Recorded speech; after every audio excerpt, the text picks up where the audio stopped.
Hao. Welcome to Inchin Closer series where you will discover China's fascinating culture. In the next few videos, we will explore festivals in China, navigating Chinese public transport, shopping and bargaining, cultural tips and tricks, mastering Chinese business etiquette, cultural sensitivities, the do's and don'ts. In our previous video, we mastered Chinese business etiquette.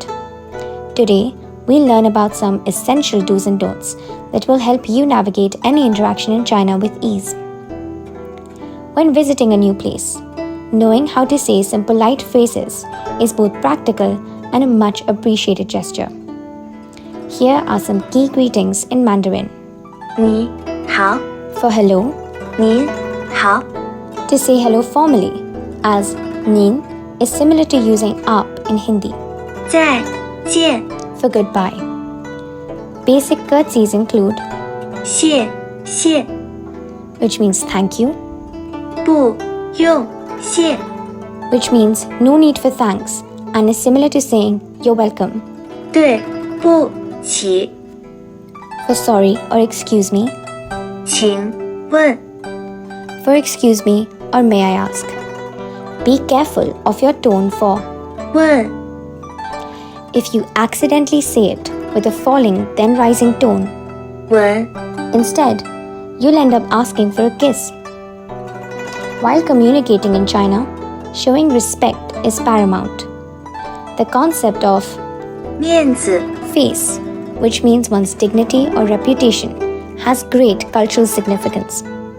Similar to the lo kya kahenge attitude common in India, it comes from strong emphasis on living within a community and abiding by its unwritten rules. Just as in India, people in China go to great lengths to manage how they are viewed in the eyes of their family and colleagues, and act in ways to avoid causing others to lose face as well. Respect is therefore key in interactions, particularly in business and hierarchical contexts. Modesty is also ingrained in the Chinese mindset, an effect of China's communist history, where the whole is valued over the individual. So, you should respond with humility rather than brag. For example, if someone says you did a great job at work, acknowledge your whole team's effort, and you'll make a very good impression.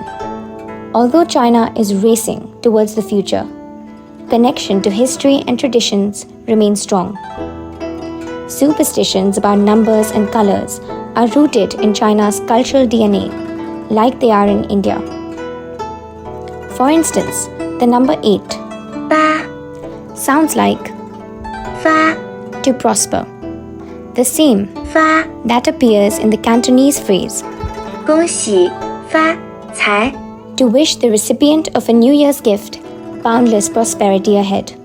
So, it's no surprise that the number 8 is considered luckiest in China. People try to stay on the 8th floor, and some even pay good money to acquire phone numbers and car plate numbers ending in 8.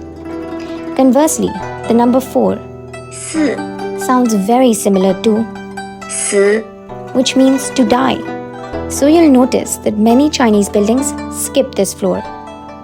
Interestingly, while 666 is associated with the devil in Western contexts, in China, it's used to express that a person is very cool. Although red is generally considered an auspicious color in China, signing documents in red ink is not a good idea. It's associated with bad news or criticism.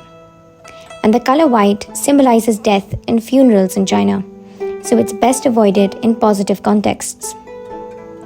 The significance of the color white is a similarity between India and China, one of many. As you would have noticed by now, China has a lot more in common with India than with Western nations. This is because the two countries have been connected by Buddhism and trade for several millennia. The exchange of culture and beliefs has developed more commonalities than differences, leading to a unified identity across borders of being intrinsically Asian. It's important to be aware of these cultural nuances about numbers and colors, especially while gifting. Exchanging gifts is an art in China. If offered a gift, politely refuse initially before accepting it with both hands, as you would in India. Once accepted, remember to not open it right away. Save it for later to avoid any potential embarrassment to the gift giver. When choosing a gift, do not pick things with negative connotations such as clocks that symbolize the counting down of life, green hats which are associated with infidelity, white flowers since white is the color of mourning, or objects like knives and scissors. Instead, opt for things like company merchandise with logos, books, or perfumes. To make it more personal, you can gift something from India. Leather goods, handicrafts, and sandalwood are usually much appreciated. But don't bring any tea. There's already plenty of it in China. Simply wrap your preferred gift in colorful wrapping paper, preferably lucky red, and present it with both hands to show respect. Speaking of respect, maintain decorum while in public. Loud or aggressive behavior and pointing are considered extremely rude. You should also be aware of how you speak to waiters, drivers, and people of lower designation at the workplace. Unlike in India, where caste and class influence attitude and behavior, China's communist principles emphasize equality. So be sure to treat everyone with respect, regardless of their position. Another consequence of equality under communism is that women are on equal footing with men across all spheres, a notable contrast to the status of women in India. Chinese women are highly educated and successful in various fields, including politics and business. In fact, 63% of the world's self-made women billionaires come from China. However, there is still some friction between traditional expectations of women in China and their changing aspirations. You might encounter the derogatory term 剩女 or leftover women to describe an increasing number of women who refuse to get married and instead prioritize advancing in their careers. When it comes to the LGBTQ+ community, you will notice that the outlook in China is similar to that in India. Although there is tolerance in big cities like Beijing or Shanghai, attitudes are generally more conservative, especially among the older generation. Traditional expectations create obstacles for the acceptance of LGBTQ+ relationships. For example, like in India, there is great emphasis on couples having children and continuing the family lineage in China. Due to this, Chinese parents often hope that their children are not gay or lesbian. However, this is changing. Young people in China have a much more open attitude. There is increasing representation of the LGBTQ+ community in art and literature that is popular among Chinese youth. You will also find many film and TV shows depicting LGBTQ+ stories, though implicitly.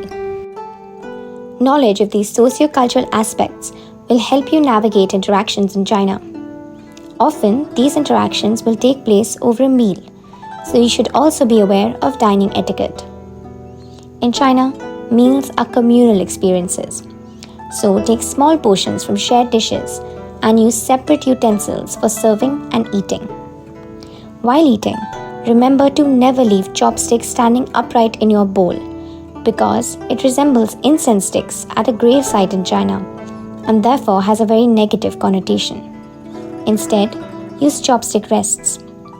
And at the end of the meal, make sure not to finish your plate clean.